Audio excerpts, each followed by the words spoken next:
Bueno, la idea de este video es ver la pregunta 1 que plantearon en el parcial de 2022, que nos piden implementar esta función que es sigma 1359, que recordemos que lo que significa este sigma es que los valores que aparecen dentro del paréntesis, es decir 1, 3, 5 y 9, son los valores para los cuales la función devuelve 1, ¿sí? Y en el resto de entradas la función devuelve un 0.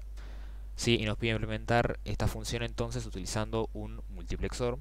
Entonces lo primero que vamos a hacer es ver cómo es la tabla de verdad de esta función, y en particular tenemos que primero que nada hallar cuál va a ser nuestro número de entradas.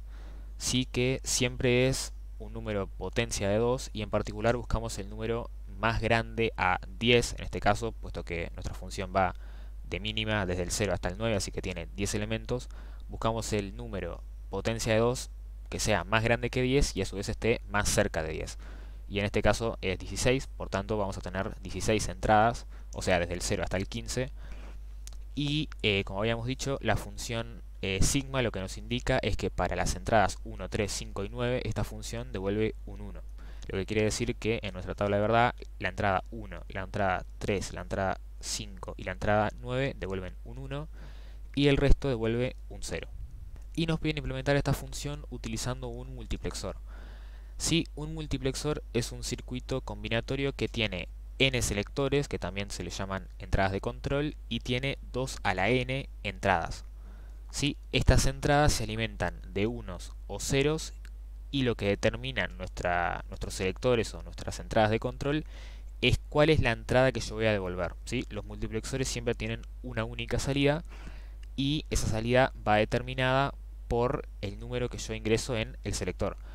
Es decir que, como indica esta tabla de verdad, si yo ingreso, por ejemplo, el 001 en mis selectores, lo que voy a estar devolviendo es lo que esté en la entrada 1. Sí, así que si acá hay un 1, voy a devolver un 1, y si hay un 0, devuelvo un 0. Sí, ese es un poco el funcionamiento del multiplexor.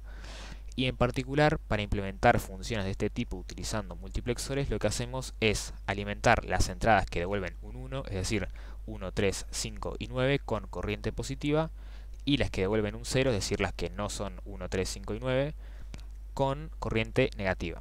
¿Sí? Así que si vemos el multiplexor que vamos a implementar, que tiene 16 entradas, porque los multiplexores siempre tienen una cantidad de entradas que es potencia de 2, o sea, puedo tener 2 entradas, 4 entradas, 8 entradas, 16, así sucesivamente, pero sin embargo siempre tengo una única salida. ¿Sí? La cantidad de entradas de control que tengo es el logaritmo en base 2 de este número.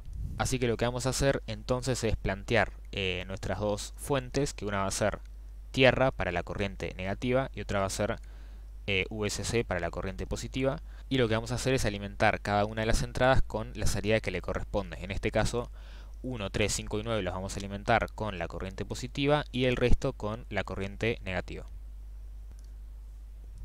Bueno, como se puede ver entonces en las conexiones que hicimos, las entradas 1, 3, 5 y 9 reciben su entrada desde corriente positiva, es decir, desde VSC, y el resto desde tierra, ¿sí? Es decir, que reciben un 0.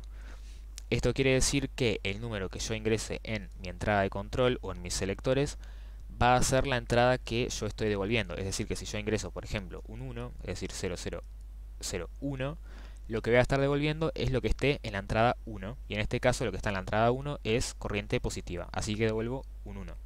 Si yo ingreso, por ejemplo, un 4, ¿sí? Ingreso 0, 1, 0, 0, lo que voy a estar devolviendo es lo que esté en la entrada 4. Y como es un 0, es decir, viene desde tierra, lo que voy a devolver es un 0. Sí, y así con el resto de entradas. Y con esto queda entonces solucionada la pregunta 1 del parcial de 2022.